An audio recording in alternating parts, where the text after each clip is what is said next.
can ask a question at any time. So if you want to get a question in before you forget it, feel free to do so at any time. We'll address them at the end, but you can do so by going to your GoToWebinar panel on your screen, selecting the questions drop-down, typing in your question, and just submitting it to all panelists. As always, if you want, we will be live tweeting, and we will be following the hashtag training drills.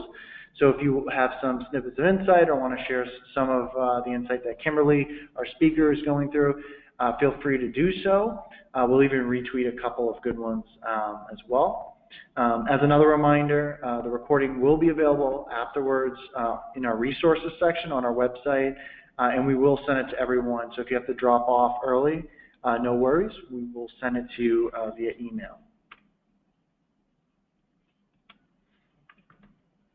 So at this point, I'd like to introduce our first speaker. Kimberly Culp has worked in public safety for over 23 years, holding different positions of dispatcher, supervisor, manager, and division chief. The last 10 years, she has worked as a chief executive officer for Laramie Emergency Telephone Authority, or for short, LETA. LETA oversees the administration of 911 for the county in Colorado. A little background on Kimberly. She got her MS from CSU in organizational leadership and her master's from Regis Universities in clinical psychology. So at this point, Kimberly, I'm going to hand it over to you, and you may begin when you're ready. Okay, great. Thank you. So I want to start today by talking a little bit about Larimer County. For those of you that are not aware of how 911 is set up in Colorado, it's just to paint a picture here. We manage 911 based on 911 authorities, so counties, and some counties do join together to create 911 authority boards. So I work for a 911 authority board that represents 25 government partners in Larimer County. And on the screen you'll see this is where Larimer County is in relation to all of Colorado. Our population is approximately 318,000 people, and our square miles, what we cover, we also cover for 2 national forests, Roosevelt and Rocky Mountain National Park, which is up in Estes Park, and we do have one major university in my county, and that's Colorado State University, and that population of the university is 33,000 people, roughly. We do get a large tourist population. We have 4.3 million tourists between Memorial Day and Labor Day. And just a little fun fact here for those of you that know the Balloon Boy story that made national news, we are home of the infamous Balloon Boy debacle. For those of you that don't know, it's a fun story to Google later, but that picture of the balloon on my screen, just a quick story about that. Some folks built that balloon and they called 911 stating that their son crawled inside the balloon and was floating away. We used Everbridge numerous times to try and track down the balloon because people saw something quote unquote falling from the balloon, so we actually thought we had a child that possibly fell from the balloon, so it required a regional effort.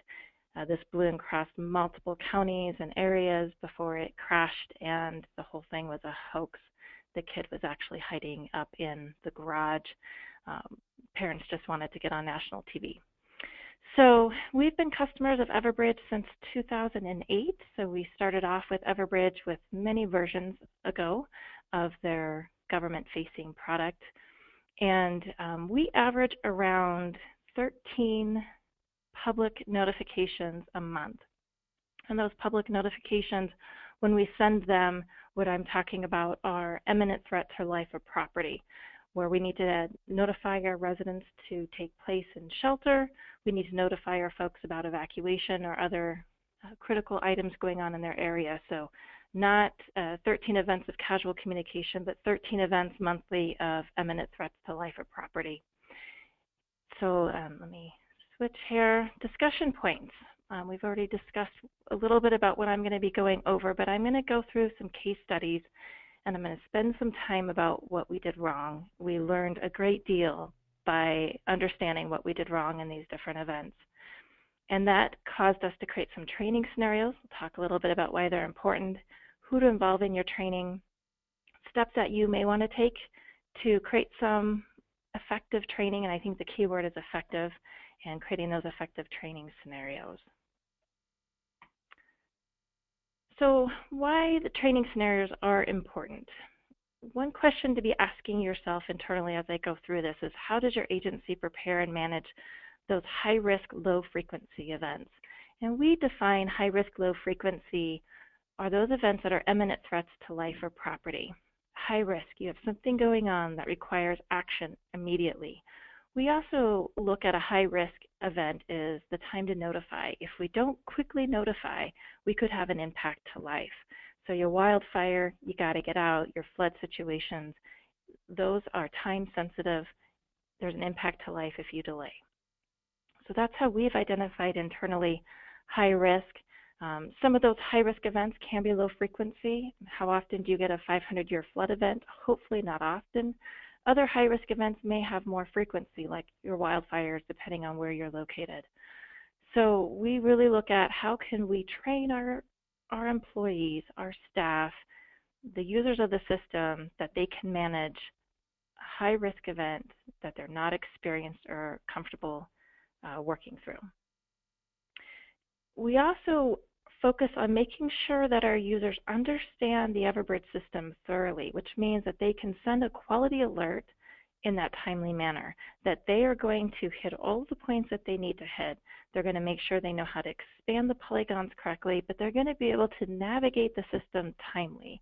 We don't want them, if we have a missing child and we need to attach a photo to alert our citizens, we don't want them stumbling on how to send an attachment with an alert. So we really focus on thorough understanding of the system so they can send that quality alert. And the quality also goes to that communication to the citizen. The citizens in our county, and maybe true from your agencies as well, is they really expect us to communicate to them. They rely on us to tell them what action they need to take, and in my opinion, sometimes too much. During one of our fires, I received a phone call from a citizen saying, I haven't been told I need to evacuate. Do I need to evacuate? I can see the flames. My answer was, yes, if you can see the flames, you need to go. Don't wait for us to be calling you. But many citizens do. They expect us to tell them what to do, and they rely on the fact and that comfort of, well, somebody will tell me what action I need to take. So important training scenarios focus on your users knowing the system, but also being able to communicate out to the public an effective message that they're going to be clear and concise, and that citizens know exactly what action they need to take. So the first case study I wanted to talk a little bit about was a tornado that occurred in our county in 2008. And this was a tornado that actually started in our neighboring county, and it had very odd behavior where it was moving east to west. And in typical weather pattern here in Colorado, where the storms move from the mountains out east, this tornado actually started east, south, and moved northwest. It was an F3 tornado that was 1 mile wide, and it hit a small community, which is Windsor, in Windsor, Colorado. And that community shares 2 counties. Both of our counties are on different emergency alert systems. And this is a picture of a train that it blew over and damage around it, and the destruction was pretty grand for that community. We didn't have any fatalities. Notifications were requested. So tornadoes, sometimes you can predict, sometimes you can't, but in this case, everything was right that day for severe weather. This was at the time before Everbridge had the automatic emergency weather tools that they now have in their system, which we do pay for. So to send weather alerts was really reliant on the dispatchers to do it. So command staff was telling them, we have a funnel, it's on the ground, and this is the direction it's moving. And so we needed to notify ahead of the storm, and they were requested, but they weren't sent. There was a lot of issues around that and what happened, and really what it was trying to find the person internally who knew enough about the system who could send the alert. And by the time that person got paged to call it, to come in and to send the alert, the damage was already done. So it really opened a lot of agencies' eyes of saying, wait a minute, what are we doing here? How many people should have access to send the alert? Do we need to train more people? Do we need to expand and grow our user base to make sure that we've got enough people on 24/7 to send these type of alerts? So a lot of criticism from the public about why didn't you notify? And we had to admit we had every intent of notifying, but we just couldn't get the notification out in time.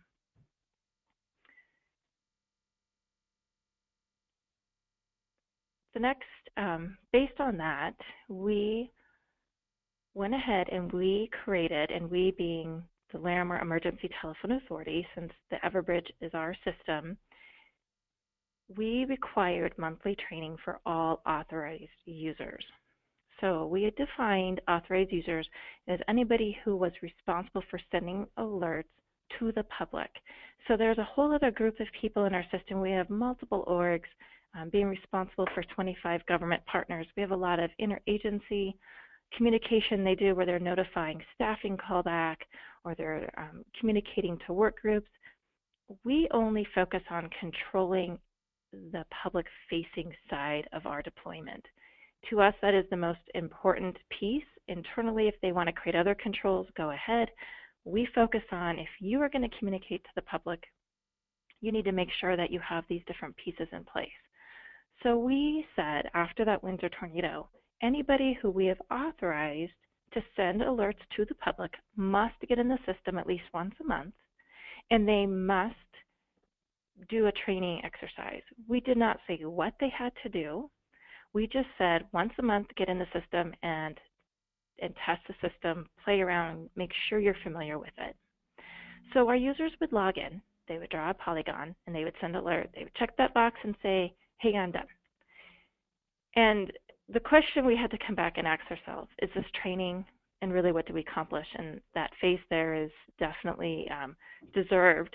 We really didn't get the job done with this, but we thought we were doing the right thing by saying we need to require everyone to get in once a month and go through the system. So the next case study we had was the Hyde Park fire. And so from 2008 until 2012, that was the only restriction we had on the system where users were required to get in once a month and do training. Again, we didn't control the training.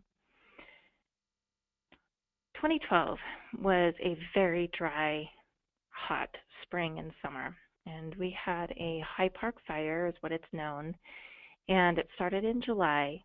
The fire lasted over 1 month, and from the fire came floods. If any of you are on the phone have worked wildfires, that's always your next threat, and we fell right into it, a rainy season after the floods, and we went, or the fire, and we went straight into a flood. The fire lasted over 1 month, and it burned 87,000 acres. We had 82 evacuation alerts, and we notified 61,000 people that they needed to evacuate. It destroyed 259 homes, and we did have 1 death in the fire. The issue we had with this event is through the 82 different evacuation notices that we sent, nobody saved the polygons. So that's literally what I looked like when I found out that we didn't save the polygons.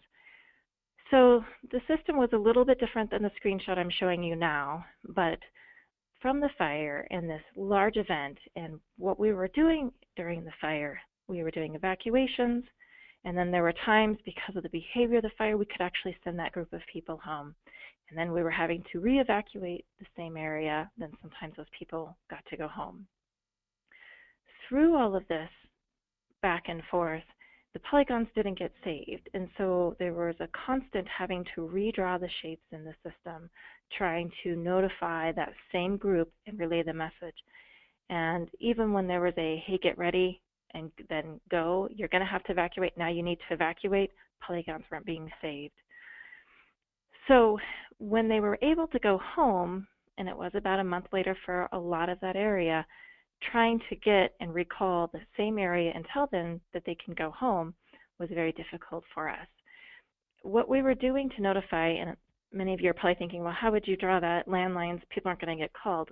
We're really heavy on citizen opt-ins, so trying to reach the people in those areas, we were really trying to reach the cell phones and their opt-in devices to communicate to those neighborhoods, knowing that we wouldn't reach them at their landlines, and a lot of that infrastructure in the area was gone anyway. Our lesson learned through this is that our training just wasn't effective. This was a huge eye-opener. We thought we were doing the right thing from the tornadoes to this point. We were requiring folks to get in. We were requiring them to do some sort of training. But if you're not using the tools, how effective is your training? And this proved to us that it wasn't very effective. So what we did is we created these training scenarios. And here's a screenshot of what one of them looked like. And they would come out once a month.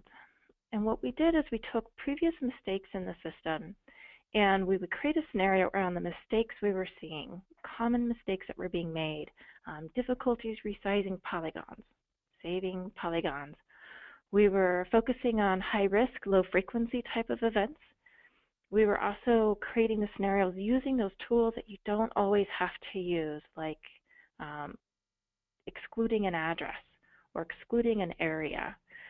We were also really focused on staying consistent with agencies' best practices. We've got 25 government partners, so even though they're all using the Everbridge portal that we provide, and it's the public-facing portal, so there's some standardization there, some agencies do things differently, where some agencies are drawing polygons and grabbing groups and individuals to send the alert so the PIOs get it at the same time that the citizens do. So we had to be very mindful of agencies' best practices when we were creating these scenarios. And we also were going to provide feedback and grade the training. So tightening this up made a lot of folks not happy, a lot of pushback. Why do we need to do this?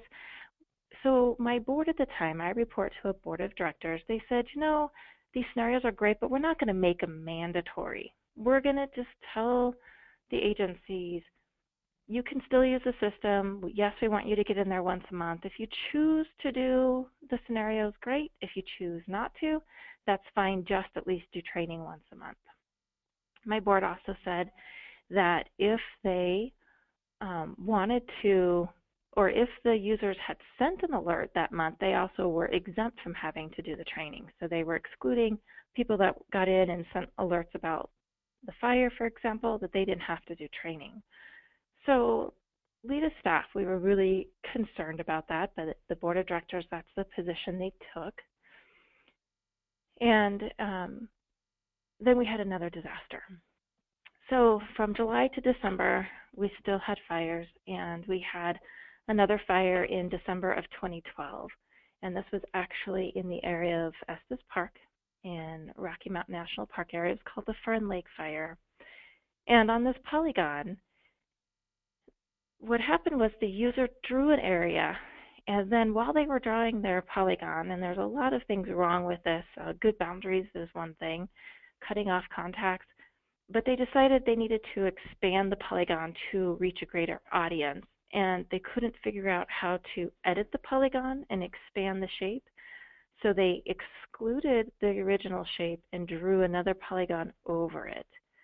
And what happened was the area outside the polygon, the lighter polygon area, were the folks that got notified to evacuate, and that internal circle, because it was excluded, never got called. So that core folks in the middle, which you can't see the dots here, I don't have them turned on, but that was a residential neighborhood area. They did not get called to evacuate during this fire. So the lesson, and the large lesson we learned here, was we had to take immediate action, and we can no longer make this voluntary training scenarios. Frequency, quality, effective training had to become mandatory. So here's additional training scenarios that we saw here. And the key was the quality of the training. We had to make sure that we were, again, using all the tools. Our goal and what we articulated out to all the users was familiarity of the system. Once you're familiar, you're going to improve your speed on getting the alerts out. It's going to become easier to use. And we also had to make sure we were giving that feedback. So we had to create a way that when we did the scenario, that we would get the phone call, that we'd log into the system, we'd be able to hear the message, see the alert, log in, make sure that they were doing everything they needed to do, and then we were going to give them that feedback. We also took the stance of if they're not complying and they're not doing their training scenarios, we would give them a warning, we would talk through it, but if we continue to find users that were not doing the training scenarios, then we would restrict their access until they complied.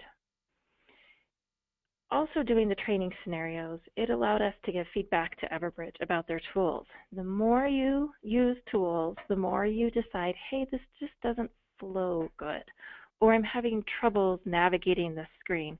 And that really opened up the path for us to continue to speak with Everbridge and ask them to consider enhancements in their next and future releases. So we found that really tapping into the system and making sure we were using all the tools let us expose areas that maybe could have been cleaned up or developed more. So we had another disaster. Creating training scenarios that are relevant to your area is critical because they're not just about adding one more task to your users, one more box to check, but again, it's about making sure that everything is relevant to what they need to do for their jobs. So on the left side of the screen, this emergency test scenario 4, it was created in March of 2013, and it talks about a flood. The Big Thompson flood, this is the area, draw these polygons, do these notifications, save your polygons, kind of walked them through all the steps they needed to take, and then do a second alert by recalling the original polygon, go through it, and then you'll see that there's helpful tips at the bottom. Well, in September of that same year, so just a few months later, we had a 500-year flood. It impacted numerous counties in Colorado. We alone had $475 million worth of damage in our county. We had 2 fatalities, and the fatalities actually occurred in that Cedar Cove area that we were practicing in March. Over 20,000 houses were damaged. Our disaster recovery had to house for several months almost 6,000 people. Remember, our county is only 2,600 square miles. Of that, 1918 was flooded, so we were truly underwater. Some of the water heights reached up to the 500-year flood, so most of it was in the 100-year floodplain. Some of them did reach up to the 500-year floodplain.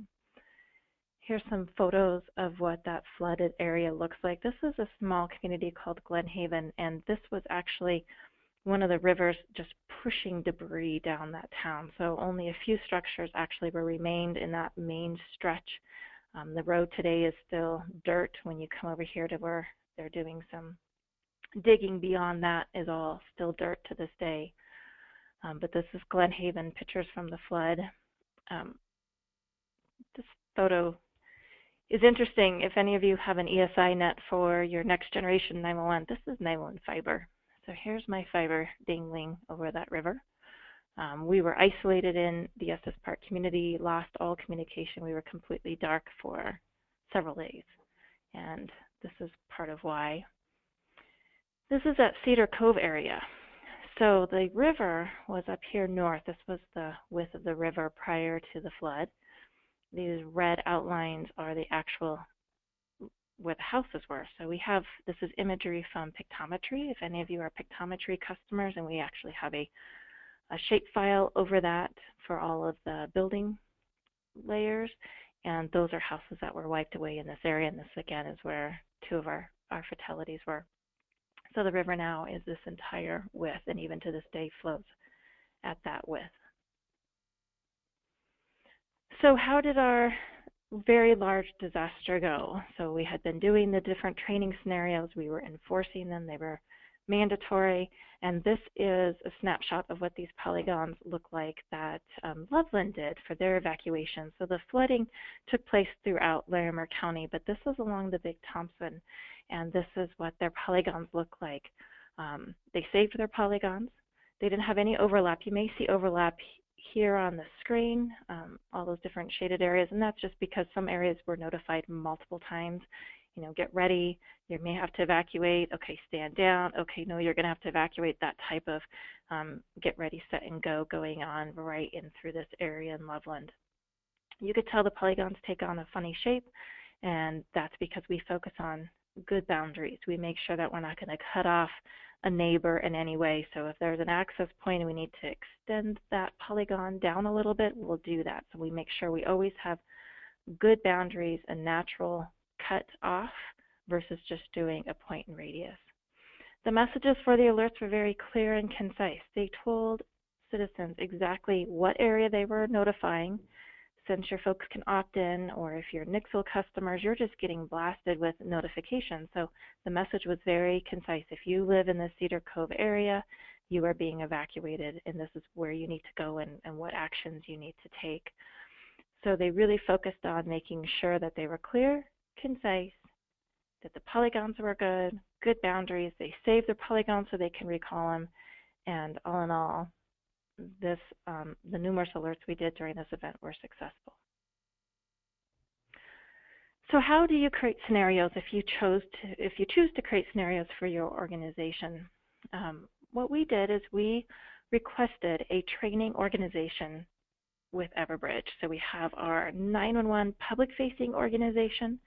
We have multiple internal organizations that we use for communication to shifts, callbacks, staffing, but then we also have one that we dedicate just to training.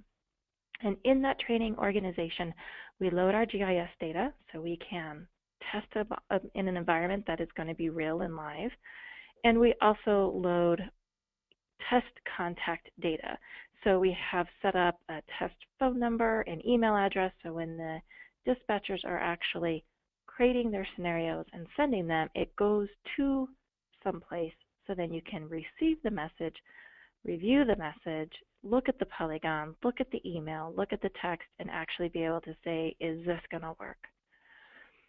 The next step is also creating those realistic scenarios. You have to stretch your users' abilities. You've got to test system functionality. You want to find out if there's a problem with the tool, find out with your knowledge and understanding of how the tool is going to work. There's been many times in cases and scenarios where we've gone back and said, the tool is working fine, we just didn't know how to use the tool. So going through these scenarios helped us understand what training we needed to focus on because we just didn't know how the system was supposed to be working. The piece that I think gets left a lot is that monthly QA, is going back and doing that quality assurance piece and then giving that feedback to the users. That's critical. So it's not enough to create scenarios and just put them out there, but you have to evaluate, are they doing it right? Because if they're not, they're going to keep not doing it right. So you've got to have a way to then measure their success, tell them they're doing great, or tell them that their boundaries still aren't good or their message wasn't clear enough or precise enough.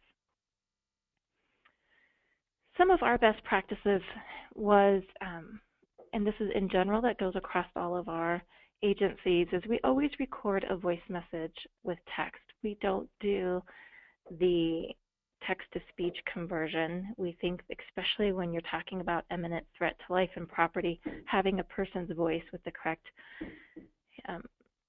stressing different areas and what they need to really focus on, slowing down in some words is important to get that message across. So that's a best practice, and we'll build that into the scenarios. We always send alerts to all possible pathways. We found problems in some alerts where they didn't select all possible pathways, and if a citizen says, I only want to get text messages, and they decided not to select that, then you're missing that whole group of citizens. So we'll create scenarios and we'll make sure that all the possible pathways are selected. We'll have them practice turning something on and off so they understand what they need to look for there. The clear description of area impacted, I think sometimes our users forget that they're talking to people that have opted in to either anonymous opt-ins or to multiple locations. We had an alert in a community that said, hey, you need to evacuate, there's a fire approaching, and an employee at the hospital answered the phone, got that message, and thought we were evacuating the hospital because the message wasn't clear about what community was being evacuated, and that employee had opted in with her work address and her work phone. So we always make sure that when we're reviewing this and we give directions on messages, every time we're not telling them type this, that, and then explain these other facts. We're leaving them up to our users, but we will grade that and make sure they're being clear and concise. Another best practice we have is over-notify versus under-notify. I mentioned during looking at the flood boundaries that Loveland created that we will make sure we have good boundaries. So even in the field, if they say, I want to do a 1 mile radius into this area, drawing a 1 mile radius may cut off a neighborhood, we would square that off and make sure that we have good boundaries. And if we include a few extra dots that may be outside that boundary, that's okay. We want clear boundaries that really are around those neighborhoods, landscape. We're also very sensitive to access points in and out. And we're in the field, they may not be giving us that direction. So we always make sure that we incorporate that in. So we would over-notify versus under, and just be very clear and concise on our message. And that's what we're looking at in our scenarios. We always make sure we save our polygons. The Everbridge that we have today allows you to do the events and saving everything into an event name. It's just absolutely a wonderful tool that we didn't have during the fire or the floods. So that's a great enhancement for us. The overlapping of the polygons, that's just another best practice. And being prepared to assist other agencies. With all of our partners and all the folks that use the system, one of our best practices is that anybody at any time who's been trained on Everbridge should be able to navigate the system for any other agency. So if you are the agency that is working a fire, you may not have the time needed to send an alert to really make sure that you're working with the incident commander to get that alert out correctly. So we're all available to back each other up, and they know that they can call on Lita. We'll actually go and we'll send the alerts and go on site and help them out at any time. Larimer County, our Sheriff's Department, has always opened that up to some of the other agencies to say, hey, we'll step up, we'll send those alerts if your agency can't, and vice versa. So we really create this shared responsibility approach. And I would just highly recommend, if you have some close neighboring government partners on the same system, that maybe you consider doing something like that as well. It does seem to offload some of that responsibility. So training scenarios. The big question again, what we started with is, are you training effectively? And do you train around your best practices? So do you even have best practices listed out? What we learned about making training mandatory. It wasn't enough to just tell our folks, you got to get in the system and train. Or if you choose to, you can, or you don't have to. We had to make it mandatory. Our training included everyone that can send an alert, a public-facing alert. So in one of our cities, we actually have some of the public works folks that want to be able to manage floodplain high water notifications. They're required to train just like our 911 dispatchers are. So it's not just one or two key people in your organization. We make sure that everyone that can send that alert, even if they're outside of the dispatch center, has to go through the training. The scenarios must be meaningful. Our dispatchers, our users would look at it as just busy work, and that's not what it's intended to do. And from a meaningful perspective, training on the flood event of saying this really could happen in our agency helps set the framework, in my opinion, to help them be successful. When you create your training scenarios, make sure that you're going through all the tools, not just the basics. It's not just about creating a message and then doing a point and a radius, sending the alert. It's about stretching their knowledge, resizing polygons, multiple polygons in one alert, being able to turn the polygons. How do they do all that? Naming the polygons, creating an event name, walking through that so if they have one of those large events, they can quickly get their messages out. The communicate, using social media. What is your message? Making sure your message is, do you have Nixle channels? Did you sign up for the social media piece of it so you can blast your message out to your web page, to Facebook? All those pieces for us was critical because we wanted to make sure we were communicating the correct message in all the different avenues that people are consuming the information.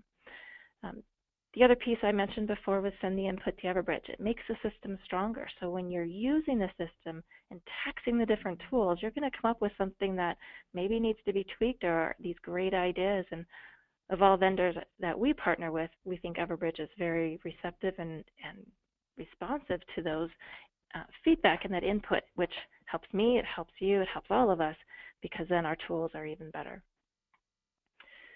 So steps to get your training program off the ground. I would request that you get a training organization from Everbridge. You may need to get a policy for training expectations. Are you going to make it mandatory monthly? If you are a GIS user, I recommend you test on your GIS data. We have found numerous errors in our GIS data because addresses weren't coming up. They weren't coming up the way we expected.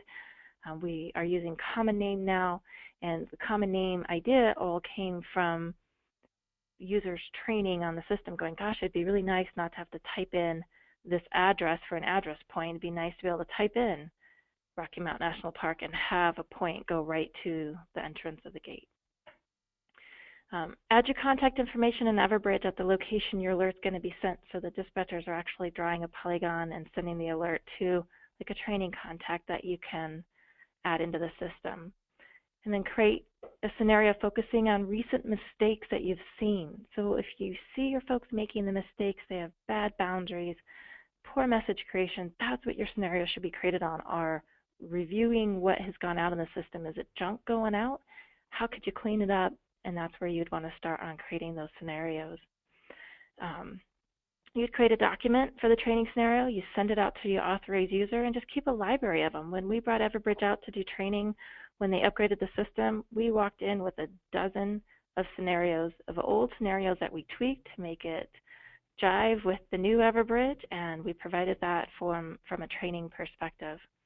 And again, you've got to review your users' performance. If they're going to do the work, you got to get them the feedback and tell them if it was good. And then you just repeat this for whatever frequency that you're going to set up for. We do it monthly. This is an example of performance tracking. So we actually would list all the users down and what's the problem we saw. They didn't include a description of the affected area. Do we count it correct? You know, for this case, it was counted incorrect, I'm sorry. So these were all incorrect, and this is why it was incorrect. Their message wasn't good. They didn't include in their message the area that was impacted. And then you have some dispatchers, users here that did a good job. All right, so those are the items I was going to cover. I appreciate your time, and I think I'm going to toss it back on over to you, and then we can go through questions when you're ready. Perfect. Thank you, Kimberly. So as Kimberly said, we will have Q&A. I know we got a couple questions that have come in. So on the webinar today, we have a good amount of Everbridge customers. So I'm going to try and keep this part of the session fairly short, but we do have some customers new to Everbridge and some people looking to sign up with Everbridge. So I'm just going to quickly go through some slides and give you guys some background on Everbridge. So very quickly, Everbridge has two products two solutions for government. For someone like Kimberly and her organization, she uses the Everbridge suite, which encompasses multiple products that serve for emergencies from hurricanes, blizzards, terrorism, large-scale evacuations, and they're used on the emergency management level primarily. Not to say that they couldn't be used in other areas, but that's where they're primarily used and leveraged. We also have a tool for local law enforcement, local government, Nixle, that's also integrated with Everbridge as our community engagement solution, and that's traditionally used for more community events from festivals, missing persons, wanted suspects, traffic, water main breaks, things like that. And they both integrate as well. So if you are an agency that encompasses or is in charge of messaging for emergencies and community engagement, you do have the ability to leverage both in one suite. So with that being said, with Everbridge and Nixle together, we actually have over 8,000 agencies across multiple industries that range across the entire country and for our private sector customers across the globe. So within this Everbridge network of users and industries, we have individuals from the healthcare industry and hospitals, emergency services, from the private sector, businesses, utilities, and like Kimberly, state government, local government, and also we do have some higher education. And they're using us for severe weather outbreaks, road closures, malware, etc. So for the Everbridge product, which Kimberly is using, there's a variety of different use cases. I won't go through all of them right now. That is leveraged from community engagement to mass notification emergencies, which a lot of you on the call are leveraging us for today. From an IT side, we do have an IT alerting product, which is used to help organizations, whether private or public or higher education, used to reduce downtime and system failures. We also have an incident management product, which helps automate workflows and communications and scenarios. We also have a secure messaging app and another product called Safety Connection. Within the platform, it's used to address multiple challenges. All of the products are on a unified database for all your contacts. You have a shared interface and workflows. It's all within this one suite. And it comes with a low total cost of ownership for all these products together. So I want to focus on one in particular that's really relevant to what Kimberly was talking about, and state and local government, which everyone on the call is from, is community engagement. That's Everbridge and Nixle together, and what that allows you to do is reach multiple contacts through different ways, and that's important because everybody receives information in different ways, whether it's through Twitter, through voice message, through email. Community engagement allows you to do that, and in your scenarios, you can build out different ways you're going to be communicating with different groups, whether you're going to send a text to your internal employees and then an email out or a voice message out to residents. You can configure that within your solution.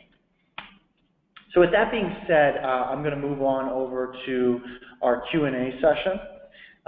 If you have any questions, just as a reminder, you can submit them now by selecting the questions dropdown in your GoToWebinar panel, and then submitting your questions to all panelists. So let's get started there. So the first question is from Clarence, Kimberly, and it's for you. He wants to know, do you combine your exercises with actual live exercises in the field? So we don't do these scenarios out public facing. What we do public facing is we will randomly grab a community and send out test alerts to the public. We do that once a quarter. We used to do it more frequently.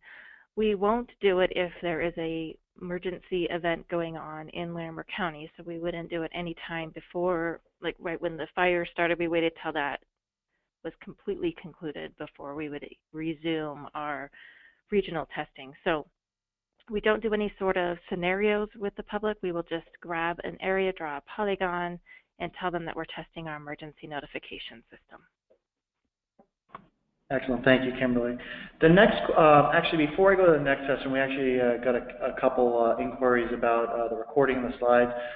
So as mentioned, we will have the recording available within a few days, and these slides, we'll send them via email to everyone registered. So if you came on late, or you have a couple colleagues that are using Everbridge or want to use Everbridge and feel this would be valuable, by all means, you will get it. Additionally, if for some reason you don't, you can look for this webinar or any of our other webinars in our resources section on the website.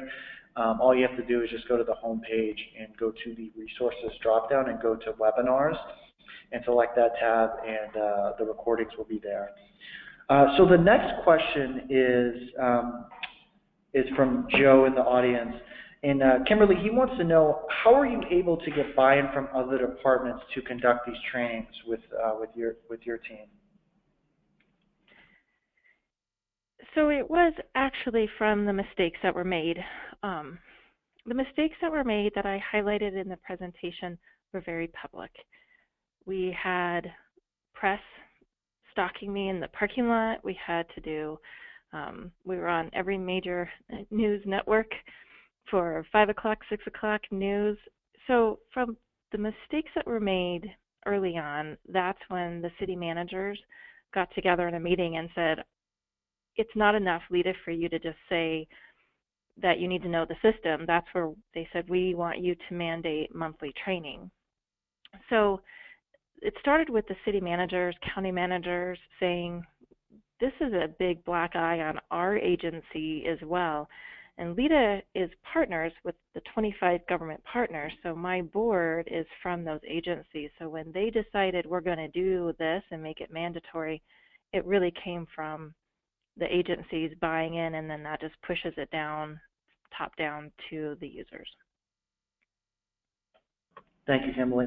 The next question for you, Kimberly, is from Jack. He wants to know, how are you able to verify these trainings have been conducted, and how would you suggest another agency do that? So we have a list of all of the authorized users because they're in the system and they've been given that level of authority and access to the system. Then they are in an Excel spreadsheet, and then we get in and we run a report, and we take a look at the report in Everbridge and we compare the two lists. If we are supposed to have 10 authorized users and we've had 10 alerts, all from unique users, then we're 1 for 1. So there is a bit of manual comparison that has to take place, but that's how we do it. We know who's been given access in our system because we've created that level of authority and user access, and then we look at what activity they've done because we have access to the training org. It's our training org. Thank you. So next question I can address first, Kimberly, and if you want to add anything to it, you can as well. So the question was from Audrey. She wants to know, can you, with Everbridge, are you able to message Nixle opt-ins, because you see that it looks like the two systems integrate. So Audrey, the answer is yes. To do so, we have a solution within the Everbridge suite called Community Engagement, and what that allows an agency like yours who has Everbridge, if you were to get Community Engagement, it would allow you to message all the resident zip code and keyword opt-ins in your area that you have jurisdiction over. So for example, say if you had if you're a county agency, you had 3 PDs that had Nixle and had jurisdiction over those 3 zip codes, you would be able to then message with the Community Engagement solution those opt-ins with for your messaging. Kimberly, I'm not sure if you've had experience with this. If you had, feel free to add to that. So we are customers of that community engagement. So we do have that in our system. And I'm actually logging in right now. If you want me to show my screen again, I can do that. Yeah, that would be great. Nice. Sometimes it's nice to see it. So I'm actually in the 911 org right now, so I'm not going to send anything. So if anyone sees me sending something, you need to scream or with your hand up or something. Hopefully it'll load real quick for us.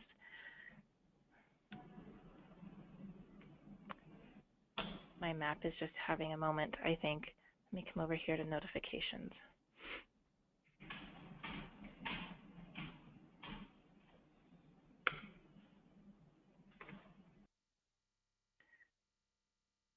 It popped up. Let me come back and see if it pops up again.